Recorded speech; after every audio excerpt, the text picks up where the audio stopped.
saying it's not up to us to be able to figure that out. We need to understand that everything has purpose and reason. Nothing happens just cause. Right. Nothing's a product of coincidence. Nothing happens because someone else wanted to make it happen.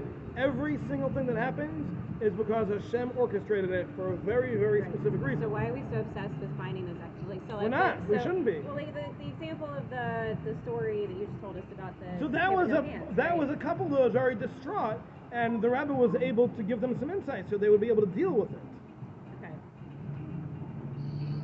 So. Because they were really stuck with it. Yeah. I mean, should their reaction have been, this is for the best, whatever it is? Yeah. But Hashem chose in their circumstance to give them a little clarity, so they'd have an easier time dealing with it. And sometimes that happens. Sometimes we have that. You know, my brother-in-law had Crohn's. Yeah. And he lived with it for a lot of years, and it can be very debilitating. Mm-hmm. And then he got leukemia, and obviously that's much more scary. But by the time he was done with his leukemia treatments, his Crohn's was cured. So sometimes we get a little bit of an inkling as to why Hashem does things. You know, sometimes it becomes clear, and we're privileged to see a little bit of what's going on. Yeah. When Hashem decides that that's important for you to know. But if he doesn't decide it's important for you to know, you won't know, and we need to understand, like he's saying, that these are not necessarily things we're going to understand. These are things that we should understand, just that Hashem is doing this. It's not happening on its own. It's not happening because someone else wanted it to happen. It's happening because Hashem decided, by taking everything into account, that this is exactly what needs to happen. So I think that for me, aside from all the other struggles, that is like the worst one. Like not knowing, like I need an explanation. You don't. No, I'm saying you're telling yourself you do, but you don't. Because I feel better when I have an explanation. You do feel better, but let's say your doctor said, I'm going to give you this medicine. Do you need to understand how the medicine works? I do. You do? I do. What if the doctor says, listen, I can't tell you, but I promise you it's going to work. I go look in the drug facts and figure out. And let's say you can't. Do you say, forget I'm not doing it? It's like that. No, you'd be a fool. Well, yes, right? but it's like then taking that medicine becomes very anxiety producing for me. Why? If you know it's going to work. He says, look, I've given this to 10,000 people. Yeah. Every single one of them had the exact same result. I can guarantee I would. With no exceptions. Yeah, I'm not trying to be like. There's no such medicine. There isn't, because it reacts differently to other people. Sorry, but if you go with mechanism, it's not going to work. No, but mechanisms are right. very. No, that's the the point. attitude is part of it. No, I understand that. I think. Okay, so let me give you an example. Let me give you an example.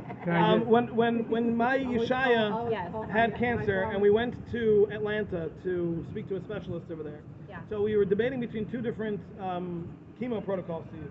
Right. A or B. We had no idea. He's like, well, he's telling us the pros and cons, and ups and downs, this, that. And he said, well, A, there's like a 5% chance of hearing loss. B, there's a 75% chance of hearing loss. But with B, we also give a saver drug that will shift that percentage from 75 to 15. Okay. So I asked him, I said, well, how does that work? She's like, okay, so basically this chemo does this, and we replenish that particular nutrient with this other medicine. I said, okay, so, but how does that work? So he doesn't know. Okay. So to me, if I would say, okay, I'm not doing that one because I don't understand it, would have been the worst decision in my life. Yeah. Because that's illogical. Just because you don't understand something, it doesn't mean it's not the right thing. Right, but you're still trying to understand it. I'd like to understand it, but if I get to a point where I don't, I'm okay with that. Because I trust the person who's doing it. Right. Right? So if you trust that Hashem is the one doing this, then you should just be okay with that. You got to have some trust. And that's the crux of the issue. I trust no one. You don't trust Hashem. Well, that's a problem. Exactly. Well, that is the core problem. But that trickles down to all the other things. I think it's why, like why we might question certain things, or why we might want the explanation, or like why we spend, years and years and years trying to figure out why we feel like crap all the time. You know what I'm saying? Maybe that's not the right approach. I think there are times when we travel in faith, and we're called to travel in faith. Yeah. That's when we're trusting God to get us through things. But when it comes to a human issue, like human-made medicine or a human diagnosis or a human whatever instruction, Torah also tells us to learn, to study, to have wisdom, and to seek knowledge. So I would never say to someone, don't seek knowledge. Right. That's what we are called to do in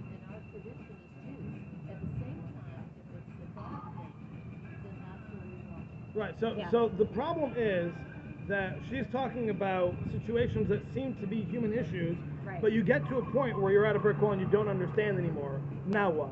Then Yeah. you say, God, help me So- understand this So and that's get through it. right. But sometimes the answer is going to be no. I'm not going to help you understand this. It's not something you can understand. And if that's the case, if nothing is, if If you it's don't- not making if the sense- then you struggle and hope that God is guiding you and you don't know it. But sometimes the No, see, person so is that's unseen. where the disconnect is. She's saying that she has the trust issue extends to even that point. You have to trust that Hashem is doing it and that He's doing what's best for you. If you don't have that trust, Right. then So it's not going to get you yeah, anywhere. and that for me, I think it's bringing in more of the human side and the experiences and the other things. It permeates all kinds of things. Yeah. Yeah. Well, that is something that is that's a battle that each one of us Right. has to. Right. Like I don't think there's got to be times where everybody has that The doubt why. or that whatever. Yeah. Yeah. But You you're- accept but that the you work intellect is through it. sometimes Either a you work defense through it and mechanism. say, I trust God, or you're still working through it. Yeah. Yeah. I mean, I don't ever say like I don't at all. It's just that is for me like that is of all the struggles, and there are many. That's the one that feeds everything else. Yeah. All right, so you found yeah. it. No, okay. Great. Good. All right, simple So how do I answer. fix it? Sometimes the answer Try is reading Living Emunah. God is good, His I read heart it. is good. and Read all of you them. just wanna have to go with that. See, yeah. That, and I'm not trying to be argumentative. You hear the stories and whatever else. So my initial reaction to all those stories is that cool for them. That's not gonna happen in me. And that's not like that. But doesn't that prove to you that Hashem is running the world? Why not? Because I have them for the kids. We read them all the time. It's just like cool story. So okay, so Yeah. that's something you're gonna have to actually think about. Yeah, I know. All right. It's crazy. All right, then we found it. Season of testing is what I call it. But God is taking you, what you All right. have to do is trust that He will get you through it. Do you want to finish the chapter? No, I don't want to finish the chapter, but I do want to finish this letter because Yeah. gotta go. Okay. All right, let's continue. Yep. Sorry, derailed us. All right, let's finish up over here. Let's just finish up till 12. Ki ulam, because it's never going to happen that all of the different sources, the reasons for things happening, are all going to align and require something to happen. Kipama rabbis, because there are many times, you'll have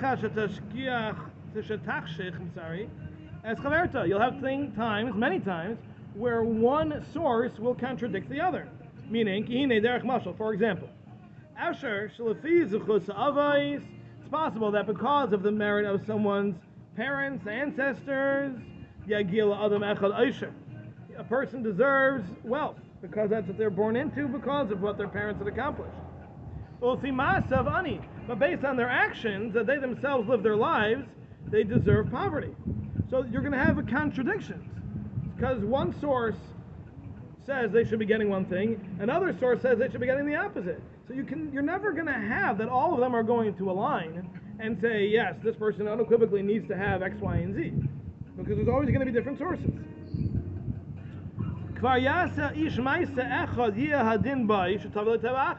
A person can do a single action from which he will deserve to get something good, and then he'll do something else, and then he'll deserve losing that goodness that he had already gotten, right? So the world is never going to be stagnant and say this is just the way it's going to run. It doesn't work that way, even for any individual. It's never going to work that way. However, Hashem's divine wisdom, Shakalas, His ways, Umachrat, and decides as a kol for everything on the Yetzer type, what is the very best based on taking everything into account. Umazmenes l'chol ish v'ish, and prepares for every single individual, and yanim mimin echad v'yanim mimin acher, things from one source, things from another source, things of one type, things from another type. Perish meaning, and yanim nimshachim acher achas atzibas, there are certain things in their lives that will be products of one of the reasons, and v'yanim nimshachim acher atzibas acheres, in other parts of their lives will be based on a different reason, a different source, and things need to happen. However, Lo yikra mikra adam. Nothing will ever happen to a person. That will not be because of one of the sources that we mentioned.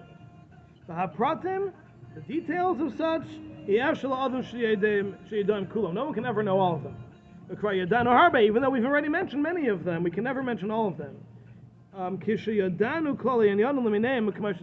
we understand all these different processes that go on, there's no way to get all the details. So what we're ending off with over here is saying that nothing happens for no reason. Every single thing that happens is specifically designed based on at least one of the sources of things that happen to us in life. Sometimes they'll be contradicted by other things, and that'll have to bear itself out in a different way. A different part of life, a different time in life, a different aspect entirely. But everything is going to happen, and Hashem puts it all together and dictates a person's life, how things are going to happen. You have people who can't be explained why they're not successful. And you have people who can't be explained why they are successful. You have people who somehow are very social, and people just are attracted to them, and other people are not. And you can't put your finger on why. And the answer is, Hashem decided. This person needs to have that, and this person needs to have that, and that's it. So that's the way we need to live our lives, with this understanding that Hashem is dictating everything. Again, the exclusion of our choices are ours alone to make, but everything that happens to us and around us and about us, that is all decided by Hashem with this calculating. All right, have a wonderful day, everybody. Funeral at 11, whoever can make it, and see you all next week. Have a good one.